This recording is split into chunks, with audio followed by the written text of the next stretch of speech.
Hello everyone, कैसे हैं दोस्तों। तो आईबीपीएस आरआरबी की डिटेल्ड नोटिफिकेशन आ चुकी है और मैं आपके साथ यहाँ पे डिस्कस करने वाला हूँ उस नोटिफिकेशन के बारे में।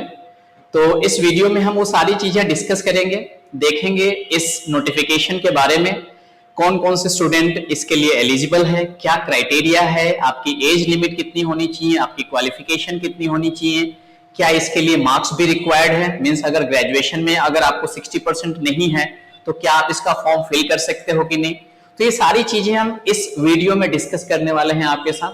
तो बने रहिए मेरे साथ शुरू से लेकर के लास्ट तक। और अगर आपको कुछ भी क्वेरी हो इस नोटिफिकेशन से रिलेटेड तो आप कमेंट सेक्शन में कमेंट कर सकते हैं। तो चलिए दोस्तों शुरू करते हैं।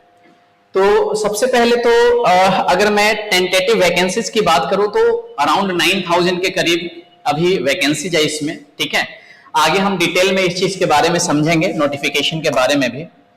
उसके पहले अगर मैं यहाँ पे इंपॉर्टेंट डेट के बारे में आपके साथ डिस्कस करूं कि लाइक कब से फॉर्म फिलअप करना शुरू कर सकते हैं आज, तो दोस्तों फॉर्म आज से ही शुरू किया जा चुका है, मींस आज से आप फॉर्म भरना शुरू कर सकते हो, ठीक है। लेकिन अगर आप चाहें तो 1-2 दिन का वेट कर सकते हैं। आज से शुरू हुआ है तो 1-2 दिन के बाद आप फॉर्म फिलअप कर सकते हैं। और बाकी क्या क्या इंपॉर्टेंट डेट है इसके बारे में समझ लीजिए। तो सबसे पहली चीज,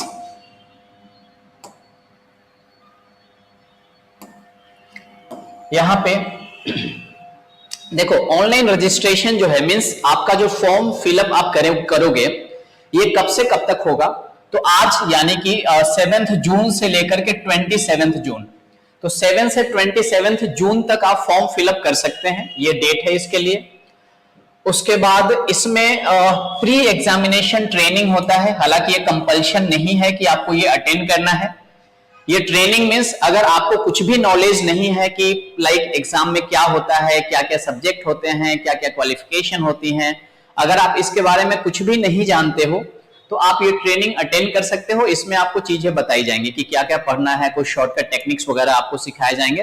तो बेसिकली एक तरह से ये कुछ दिन का फ्री में ट्रेनिंग होगा। वैसे स्टूडेंट को दिया जाता है जो SC ST कैटेगरी से बिलोंग करते हैं, वैसे स्टूडेंट के लिए ये ट्रेनिंग होता है। तो आप चाहें तो आपकी इच्छा है, अगर आपको पहले से चीजें पता है तो आप ना भी अटेंड करेंगे तो कोई फर्क नहीं पड़ता है। नाउ अब अगर हम यहाँ पे प्रीलिम्स एग्जाम की बात कर लें तो इसका जो एग्जाम होगा, अभी तक इसका क्लियर उसने डेट नहीं दिया है, लेकिन आपकी जो प्रीलिम्स एग्जाम होने वाली है ये बेसिकली जुलाई या अगस्त में आपको ये प्रीलिम्स एग्जाम होंगे, ठीक है। इसका जो नहीं, ये जो प्रीलिम्स एग्जाम रहेगा आपका, सॉरी ये प्रीलिम्स एग्जाम नहीं है, ये आप कॉल लेटर डाउनलोड कर सकते हो जुलाई अगस्त में। और आपका जो प्रीलिम्स एग्जाम रहेगा ये कब रहेगा, आपका अगस्त में है। प्रीलिम्स एग्जाम कब होगा, अगस्त में होगा। इसकी डेट अभी फिक्स नहीं है कि कितने अगस्त को होगा, लेकिन अगस्त में आपका प्रीलिम्स रहेगा। तो अगर अगस्त में आपका प्रीलिम्स होता है तो अभी ये है जून, समझ के चलो पूरा का पूरा जून आपके पास है। आज 7 जून है तो लगभग जून है, जून महीना है आपके पास, जून है, जुलाई है और अगस्त में आपकी एग्जाम होने वाली है, राइट। तो जून एंड जुलाई ये आपके पास 2 महीने हैं, ठीक है। और इसके पहले एक शॉर्ट नोटिफिकेशन आया हुआ था, उसमें डेट आपको दिया हुआ है एग्जाम के बारे में, ठीक है। शॉर्ट नोटिफिकेशन के बारे में ऑलरेडी आपको एग्जाम का भी डेट मेंशन किया हुआ है, इसमें उसने मेंशन नहीं किया है, ठीक है। ऑलराइट, नाउ इसका जो मेंस एग्जाम होगा, ये मेन एग्जामिनेशन जो होगा ये होगा आपका सितंबर अक्टूबर में। मींस आप समझ के चलो कि 1 महीने के बाद आपका मेंस रहेगा, ठीक है। उसके बाद इंटरव्यू जो होगा फिर आपका नवंबर में रहेगा, ठीक है। और उसके बाद प्रोविजनल अलॉटमेंट जो होगा ये आपका जनवरी 2025, यानी कि 2025 तक आप बैंक में चले जाएंगे, आप एक बैंकर बन जाएंगे 2025 जनवरी तक, ठीक है। चलिए आगे बढ़ते हैं। अब बात कर लेते हैं कि एज आपकी क्या होनी चाहिए, एज की क्या क्राइटेरिया है। तो एज की क्या क्राइटेरिया है, तो देखो अगर आप ऑफिस असिस्टेंट के लिए फॉर्म फिलअप कर रहे हो, मींस क्लरिकल लेवल का जो है आरआरबी ऑफिस असिस्टेंट, तो इसके लिए एज लिमिट आपकी 18 से 28 होनी चाहिए, 18 से 28 के बीच में आपकी एज लिमिट होनी चाहिए। अगर आप ऑफिसर स्केल 1 के लिए अप्लाई कर रहे हो तो आपकी एज लिमिट 18 से 30 इयर्स होनी चाहिए। और ये जो पोस्ट है ग्रुप ए, इसके आगे का जो आगे बढ़ते हैं, ये आपका एज लिमिट आपने समझा। अब एज लिमिट में भी आपको कुछ रिलैक्सेशन दिए जाते हैं, ठीक है। मींस अगर आप किसी पर्टिकुलर कैटेगरी से बिलोंग करते हैं, मींस अगर आप एससी कैटेगरी से बिलोंग करते हो या एसटी कैटेगरी से बिलोंग करते हो, एससी मींस शेड्यूल्ड कास्ट या शेड्यूल्ड ट्राइब या ओबीसी अदर बैकवर्ड क्लासेस, अगर आप इस कैटेगरी से बिलोंग करते हैं तो आपको एज में भी कुछ रिलैक्सेशन दिया जाता है। कितना रिलैक्सेशन दिया जाता है? तो एससी एसटी के स्टूडेंट जो होते हैं उनको 5 इयर्स का रिलैक्सेशन मिलेगा, ओबीसी वालों को 3 साल का रिलैक्सेशन मिलता है। अब ये रिलैक्सेशन मींस क्या हुआ? तो जो भी जनरल एज लिमिट होता है, जैसे कि आपने यहां पे देखा था कि 18 इयर्स एज लिमिट है, तो अगर आप किसी कैटेगरी में आते हो, means 28 years maximum age limit है, तो अगर आप किसी कैटेगरी में आते हैं तो आपको 28 प्लस 5 33 इयर्स तक अप्लाई कर सकते हो ऑफिस असिस्टेंट के लिए। एंड ऑफिसर स्केल 1 के लिए मींस एक के लिए आपका मैक्सिमम रहेगा 33 और दूसरे के लिए आपका रहेगा 35। कब? अगर आप एससी एसटी से हो। अगर आप ओबीसी से बिलोंग करते हो तो आपको 3 साल का ही रिलैक्सेशन मिलता है, तो ऑफिस असिस्टेंट के लिए कितना हो जाएगा? 28 प्लस 3 इयर्स आपका एक्स्ट्रा हो जाएगा, मींस आप 31 इयर्स तक अप्लाई कर सकते हैं ऑफिस असिस्टेंट के लिए। एंड ऑफिसर स्केल के लिए कर सकते हो 30 प्लस 3 साल आपको यहाँ पे एक्स्ट्रा मिलेगा, आप इसके लिए 33 इयर्स तक अप्लाई कर सकते हैं। उसके अलावा अगर एक्स सर्विसमैन होते हैं या पर्सन विथ डिसेबिलिटी, जो पर्सन को कुछ डिसेबल है, डिसेबिलिटी है उनको, तो उनको 10 इयर्स का रिलैक्सेशन मिलता है। ठीक है, जो डिसेबल कैंडिडेट होते हैं, किसी तरह की डिसेबिलिटी है अगर उनको, तो उनको एज में 10 साल का रिलैक्सेशन मिलता है, यानी कि वो लोग 28 प्लस 10 यानी कि 38 असिस्टेंट के लिए and 30 plus 10 that means 40 years किसके लिए? ऑफिसर स्केल 1 के लिए इतनी एज तक अप्लाई कर सकते हैं। इसी के साथ साथ एक्स सर्विसमैन वाले जो भी स्टूडेंट रहेंगे, जो भी कैंडिडेट है एक्स सर्विसमैन वाले, उनका मैक्सिमम एज लिमिट जो रहेगा 50 इयर्स तक कंसीडर किया जाएगा। ठीक है, तो आप देख सकते हैं अगर आपकी एज लिमिट रीच हो चुकी है और अगर आप किसी कैटेगरी से बिलोंग करते हैं तो आप यहाँ पे अप्लाई कर सकते हैं। चलिए आगे बढ़ते हैं। अब यहाँ पे हम ये देखते हैं कि आपकी क्वालिफिकेशन क्या होनी चाहिए। अगर आप अप्लाई करना चाहते हो तो आपकी क्वालिफिकेशन भी तो रिक्वायर्ड है, तो आपकी क्वालिफिकेशन क्या होनी चाहिए कि आप इसके फॉर्म को फिलअप कर सकते हैं। तो सबसे पहली चीज इसके लिए, अगर आप ऑफिस असिस्टेंट की बात करेंगे तो आरआरबी के एग्जाम में चाहे आप ऑफिस असिस्टेंट की बात करें या ऑफिसर स्केल 1 की बात करें, आपकी जो क्वालिफिकेशन होनी चाहिए ये होनी चाहिए ग्रेजुएशन, यानी कि आप ग्रेजुएट होने चाहिए किसी भी स्ट्रीम से, आपका ग्रेजुएशन होना चाहिए। अगर आप ग्रेजुएट है तो अप्लाई कर सकते हैं। उसके साथ ही साथ यहां पे आप देख सकते हो नोटिफिकेशन में दिया हुआ है working knowledge of computer, working knowledge of computer, working knowledge of computer, इसका क्या मीनिंग हुआ? बट ये जो चीजें आपको यहां पे दी गई हैं ये डिजायरेबल है, ये कंपलसरी नहीं है, डिजायरेबल है। आपको कंप्यूटर पे काम करने आना चाहिए, है ना? तो आजकल सबको पता है, कंप्यूटर के बारे में हर कोई जानता है, तो इसलिए इस चीज के बारे में आपको नहीं सोचना है, बस आपका ग्रेजुएशन होना चाहिए, तो आप इस चीज के लिए अप्लाई कर सकते हैं। तो ऑफिस असिस्टेंट के लिए भी वही है एंड ऑफिसर स्केल 1 के लिए भी वही है। ठीक है, इसके बारे में आपको नहीं सोचना है कि कंप्यूटर का कोई सर्टिफिकेशन होना चाहिए, ऐसा कोई कोर्स आपने किया होना चाहिए, ऐसा कंपल्शन नहीं है। अगर आपने किया है तो ये बेटर है, नहीं किया है तो कोई दिक्कत नहीं है, ग्रेजुएशन आपका होना चाहिए, आप फॉर्म फिलअप कर सकते हैं। ठीक है, चलिए आगे बढ़ते हैं। अब यहां पे बात करते हैं, आप यहां पे एक टर्म देख सकते हैं प्रोफिशिएंसी इन लोकल लैंग्वेज। प्रोफिशिएंसी इन लोकल लैंग्वेज, इसका क्या मतलब हुआ कि बेसिकली आरआरबी का जब आप फॉर्म फिलअप करते हो तो ये जो आपकी बेसिकली ये जो जॉब है, ये जो पोस्ट होती है रीजनल रूरल बैंक्स में होती हैं, तो ये जिस पार्टिकुलर स्टेट से आप अप्लाई कर रहे हो उस पार्टिकुलर स्टेट का रीजनल लैंग्वेज आपको आना चाहिए। लेट्स अज्यूम अगर आप महाराष्ट्र से अप्लाई करते हो तो यहां का रीजनल लैंग्वेज है मराठी, तो आपको मराठी बोलने आना चाहिए। ठीक है, अगर सपोज कोई असम से अप्लाई करता है तो असमी उसको आना चाहिए। अगर उड़ीसा से कोई अप्लाई करता है तो वहां का जो भी रीजनल लैंग्वेज है उड़िया, वो आपको आना चाहिए। तो बेसिकली आपको यहाँ पे ये ध्यान में रखना है कि आप कहीं से भी अप्लाई कर सकते हो, बट आप जहां से भी अप्लाई कर रहे हैं वहां का रीजनल लैंग्वेज आपको आना चाहिए, तभी आप अप्लाई कर सकते हो। अदरवाइज फिर आप वहां पे अगर आपको रीजनल लैंग्वेज नहीं आता है तो उसका टेस्ट लिया जाएगा, अगर आप उसमें पास करते हैं तो आगे बढ़ेंगे, अदरवाइज आपको रिजेक्ट कर दिया जाएगा। तो ये चीज देख लीजिएगा, ये काफी इंपॉर्टेंट है। नाउ अब अगर हम यहाँ पे बात करते हैं कि इसके लिए फीस क्या है, एप्लीकेशन की चार्जेस क्या है, जब आप फॉर्म फिलअप करेंगे तो आपको कुछ फीस पेमेंट करना होता है, क्योंकि आप सेंटर पे जाते हो, एग्जाम देते हो, तो इसके लिए ये सारी चीजें आपसे ली जाती है, ठीक है। तो फॉर्म फिलअप करने के टाइम पे ही आपको फी पे करना होता है। तो कितना फी के पे करना होता है, तो अगर आप ऑफिसर स्केल 1, 2 एंड 3 के लिए अगर आप अप्लाई करना चाहते हो, या ऑफिस असिस्टेंट के लिए अप्लाई करना चाहते हो, दोनों ही पोस्ट के लिए आप अप्लाई कर सकते हो, ठीक है। आपको ये नहीं सोचना है, यहाँ पे 2 पोस्ट फ्रेशर के लिए है, एक ऑफिस असिस्टेंट एंड दूसरा है ऑफिसर स्केल 1।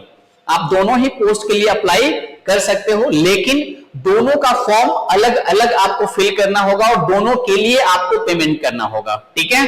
अब पेमेंट कितना करना होगा, तो अगर आप ओपन कैटेगरी से बिलोंग करते हैं, कौन सी कैटेगरी से, ओपन कैटेगरी से बिलोंग करते हैं, या तो आप ओबीसी कैटेगरी से बिलोंग करते हैं, तो उसके लिए जो आपको फीस पेमेंट करना होगा, ये पेमेंट करना होगा 850 रुपीज। कितना पेमेंट करना होगा, 850। और अगर आप किसी कैटेगरी से बिलोंग करते हो, जैसे एससी कैटेगरी या एसटी कैटेगरी या पर्सन विथ डिसेबिलिटीज, अगर आप इस कैटेगरी से बिलोंग करते हैं, तो आपके लिए जो फॉर्म की फीस रहेंगी, जो रजिस्ट्रेशन चार्ज रहेगा, ये रहेगा 175 रुपीज, ठीक है। तो ये चीज ध्यान दीजिएगा। तो ओपन एंड ओबीसी के लिए 850 रुपए है, और ये एससी एसटी पीडब्ल्यूबीडी इसके लिए आपको 175 रुपीज फीस पेमेंट करना होगा। अगर आप दोनों फॉर्म फिलअप करते हो, अगर आपने फॉर्म फिल किया असिस्टेंट का भी, आपने असिस्टेंट का भी फॉर्म फिलअप किया और आपने ऑफिसर स्केल 1 का भी फिलअप किया, तो आप ध्यान में रखिएगा कि आपको इसके लिए भी 850 देना है और इसके लिए भी 850 देना है। तो टोटल जो आपका हो जाएगा यहाँ पे, टोटल ये 1700 लग जाएंगे। और वही अगर ये वाले कैंडिडेट हैं तो इनको 175 प्लस 175 इसकी जो भी होंगी 350 रुपीज हो जाएगा, तो ये उनको देना पड़ेगा, ठीक है। तो दोनों भी फॉर्म आप फिल कर सकते हो, बेसिकली मैं आपको ये बता रहा हूं, लेकिन दोनों के लिए अलग अलग आपको फीस पे करना पड़ेगा, सबमिट करना पड़ेगा। दोनों की एग्जाम अलग अलग होंगी, तो इसलिए बिल्कुल ये टेंशन मत लेना कि एक साथ भर दिया और दोनों का एग्जाम एक ही साथ हो जाए तो क्या करेंगे, ऐसा नहीं होगा। दोनों की एग्जाम अलग अलग डेट पे होंगी, तो आप आराम से दोनों का फॉर्म फिलअप कीजिए और एग्जाम दीजिए, ठीक है। चलिए आगे बढ़ते हैं, और क्या चीजें हैं। अब बात हम यहाँ पे ये कर लेते हैं कि इनके एग्जाम का पैटर्न क्या रहता है, किस तरह से एग्जाम्स होंगे, है ना, क्या क्या पढ़ना है बेसिकली, और कैसे एग्जाम्स में किस तरीके से एग्जाम्स होते हैं, ये बेसिकली यहाँ पे है। तो ध्यान दीजिएगा कि जो आरआरबी की एग्जाम्स होती हैं, यहाँ पे 2 फेज में एग्जाम होगा। एग्जाम कैसे रहता है, 2 फेज में। कैसे 2 फेज में एग्जाम होता है, तो बेसिकली यहाँ पे एक होता है प्रीलिमिनरी एग्जाम। प्रीलिमिनरी एग्जाम जब आप पास कर जाएंगे तो आप कहां पे जाओगे, मेंस। प्रीलिमिनरी एग्जाम पास करने के बाद मेंस होता है, ठीक है। अब ये दोनों के लिए, असिस्टेंट के लिए भी प्रीलिम्स होगा, मेंस होगा, और ऑफिसर स्केल 1 के लिए भी प्रीलिम्स होगा, मेंस होगा। लेकिन ऑफिसर स्केल 1 के लिए आपको इंटरव्यू भी होगा, मेंस के बाद आपको इंटरव्यू भी होगा, लेकिन ये किसके लिए होगा, ऑफिसर स्केल 1 के लिए। ये इंटरव्यू ऑफिस असिस्टेंट के लिए नहीं होता है, क्लरिकल के लिए नहीं होता है। तो ये प्रीलिम्स में आपके क्या पूछे जाएंगे, तो प्रीलिम्स में आपके 2 सब्जेक्ट पूछे जाएंगे, एक होता है रीजनिंग और एक होता है न्यूमेरिकल एबिलिटी, ठीक है। मीडियम ऑफ एग्जाम, अब बेसिकली आप देख सकते हो यहाँ पे कुछ भी नहीं लिखा है, क्योंकि मीडियम ऑफ एग्जाम जो है आपकी चॉइस है, आप किस मीडियम में एग्जाम देना चाहते हो। आप कौन सी लैंग्वेज में देना चाहते हो, आप मराठी में पेपर देना चाहते हो, या आप हिंदी में देना चाहते हो, या आप इंग्लिश में देना चाहते हो, या तो आप अगर आप असम से हैं तो असामी लैंग्वेज में देना चाहते हो। जिस पार्टिकुलर स्टेट से आप बिलोंग करते हैं, अगर आप उसके रीजनल लैंग्वेज में भी एग्जाम देना चाहते हैं, तो जब आप फॉर्म फिलअप करोगे उस समय ही आपको मोड ऑफ एग्जामिनेशन ही आपको सिलेक्ट करना पड़ेगा कि आप किस लैंग्वेज में एग्जाम देना चाहते हो, ठीक है। तो उस समय पेपर आपका उसी लैंग्वेज में आपके पास आएगा।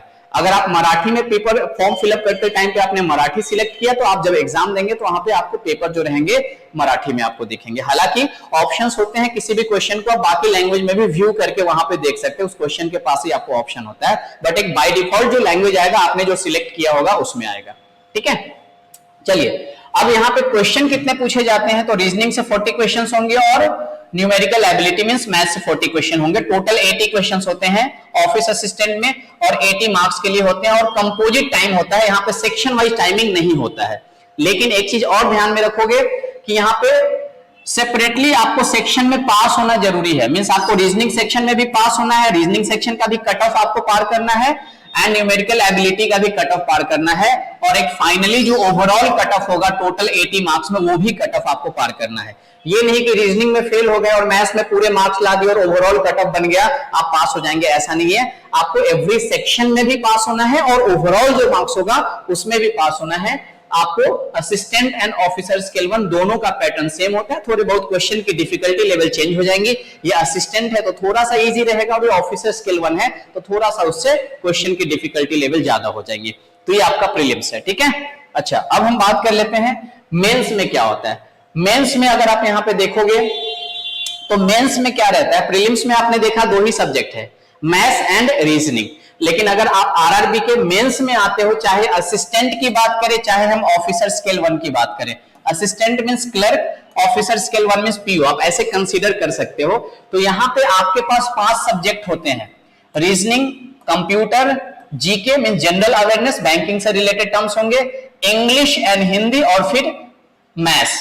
दोस्तों ये इंग्लिश लैंग्वेज और हिंदी लैंग्वेज, ये 2 लैंग्वेज हैं जिसमें से आपको चूज करना है कि आप इंग्लिश लैंग्वेज का एग्जाम देना चाहते हो या हिंदी लैंग्वेज, ठीक है। अब English language means English language होगा, एक इंग्लिश सब्जेक्ट का एग्जाम होगा, Hindi language means Hindi language का एक एग्जाम होगा, ठीक है। ये एग्जाम की बात कर रहा हूं, इंग्लिश लैंग्वेज या हिंदी लैंग्वेज, और ये मीडियम ऑफ एग्जाम होता है कि अब इंग्लिश लैंग्वेज का एग्जाम बाकी लैंग्वेज में नहीं रहेगा, क्योंकि आप इंग्लिश लैंग्वेज का एग्जाम दे रहे हो तो इंग्लिश में ही रहेगा, आप उसको मराठी में नहीं कर सकते, इंग्लिश लैंग्वेज का एग्जाम है, इंग्लिश का टेस्ट आपसे लिया जा रहा है, तो दूसरी लैंग्वेज कैसे मतलब मीडियम दूसरा कैसे हो सकता है।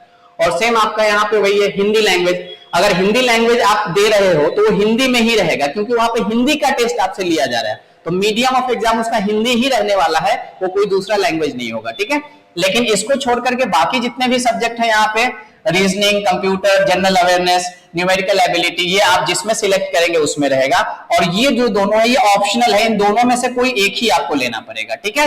ये मेंस का पेपर है, तो ये ऑफिस असिस्टेंट का भी वही है एंड ऑफिसर स्केल 1 का भी सेम है, इसमें कोई डिफरेंस नहीं है, बस क्वेश्चन के डिफिकल्टी लेवल थोड़े बहुत चेंज हो जाएंगे यहाँ पे। ऑलराइट, नाउ अब उसके बाद मैंने एक चीज और बताया था कि ऑफिस असिस्टेंट में जब पास हो जाओगे तो यहां पे इंटरव्यू नहीं रहेगा, लेकिन अगर आप ऑफिसर स्केल 1 का एग्जाम दिए हो और प्रीलिम्स पास गए, फिर मेंस पास हो गए, तो फिर इसके बाद आपका इंटरव्यू होगा, और इंटरव्यू में पास होंगे तो फिर मेंस एंड इंटरव्यू के मार्क्स को ऐड करके आपका फाइनल सिलेक्शन बनेगा। अगर आप दोनों के मार्क्स ऐड करके अगर आप मेरिट में आ रहे हैं, कट ऑफ में आ रहे हैं, तो आप सिलेक्ट हो गए, नहीं तो फिर से नेक्स्ट ईयर फॉर्म फिलअप कीजिए, राइट। चलिए अब हम बात कर लेते हैं, ये आपको दिया हुआ है कि जो रीजनल लैंग्वेज है वो कौन सी स्टेट का क्या है, जैसे आप देख सकते हो आंध्र प्रदेश का इंग्लिश भी है, हिंदी भी है, तेलुगु भी है ना। अरुणाचल प्रदेश का, मतलब ये मीडियम रहेगा एग्जाम का कि आप जैसे अगर कोई कर्नाटका से बिलोंग करता है तो इंग्लिश सिलेक्ट कर सकता है, या हिंदी या कन्नड़ा या तो कोंकणी, जो भी लैंग्वेज है आपका। तो ये आपका लैंग्वेज दिया है, आप ये देख सकते हैं जहां से भी बिलोंग करते हैं, जो लैंग्वेज में आप एग्जाम देना चाहे, जो भी आपका मीडियम आप रखना चाहते हो वो आप रख सकते हो। चलो उसके बाद बात होती है कि क्या इस एग्जाम में नेगेटिव मार्किंग भी होता है, कि गए और पूरे तुक्के मार करके आ गए, ऐसा कर सकते हैं क्या? तो ऐसा नहीं कर सकते हैं, क्योंकि यहाँ पे नेगेटिव मार्किंग का कॉन्सेप्ट होता है, अगर आप एक क्वेश्चन गलत करते हो तो वो क्वेश्चन का वेटेज जितना भी रहेगा उसका 1/4 मार्क्स आपका सही में से डिडक्ट हो जाएगा। अगर कोई क्वेश्चन 1 मार्क का है और उसको आपने गलत कर दिया तो 0.25 मार्क्स आपका डिडक्ट हो जाएगा सही मार्क्स में से। तो ये ध्यान रखिएगा कि तुक्का नहीं मारना है, ठीक है, जो आ रहा है उसको सॉल्व करेंगे। चलिए उसके बाद बात करते हैं कि कट ऑफ वगैरह कैसे होता है। तो मैंने ऑलरेडी आपको बता दिया कि कट ऑफ क्या रहेगा, एवरी सब्जेक्ट में पास होना है और ओवरऑल में भी पास होना है, ठीक है। तो ये कट ऑफ भी डिपेंड करता है, कट ऑफ कोई फिक्स नहीं होता है, उस साल वैकेंसीज कितनी है, कितने लाइक पेपर की डिफिकल्टी लेवल कैसे आई है, कितने स्टूडेंट ने अप्लाई किया है, इन सभी चीजों को देखते हुए उसका फाइनल कट ऑफ बनता है। इसलिए पहले से कट ऑफ प्रेडिक्शन करना ये बिल्कुल भी गलत है। तो जब एग्जाम होंगी, जब आप एग्जाम दोगे तो उसके बाद ही ये डिसाइड हो सकता है कि कट ऑफ क्या जाता है। चलो एग्जामिनेशन सेंटर, जहां पे भी आप एग्जामिनेशन सेंटर डालोगे अपने स्टेट में वहां पे रहेगा, लेकिन इसने बताया है कि उनकी ये टर्म्स एंड कंडीशंस है कि वो अगर चाहे तो चेंज भी कर सकते हैं और कहीं और भेज सकते हैं। उसके बाद प्री एग्जामिनेशन ट्रेनिंग के बारे में मैंने ऑलरेडी बता दिया था, इंटरव्यू के बारे में भी मैंने आपको बता दिया कि इंटरव्यू कब होगा, और ऑलरेडी फीस वगैरह का भी हमने यहाँ पे डिस्कस कर लिया हुआ है। तो मेन चीजें मैंने आपको बता दिया।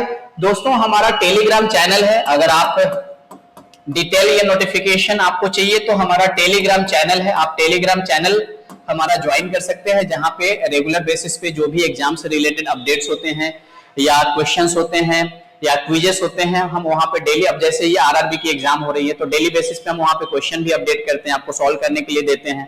तो एक तरह से, हालांकि वो तो पूरी प्रैक्टिस वहां से नहीं होती है, बट हाँ आपको इंपॉर्टेंट क्वेश्चंस वहां पे मिलते रहेंगे, किसी भी तरह की नोटिफिकेशंस, एग्जाम अपडेट्स, ये सारी चीजें वहां पे हम डालते हैं।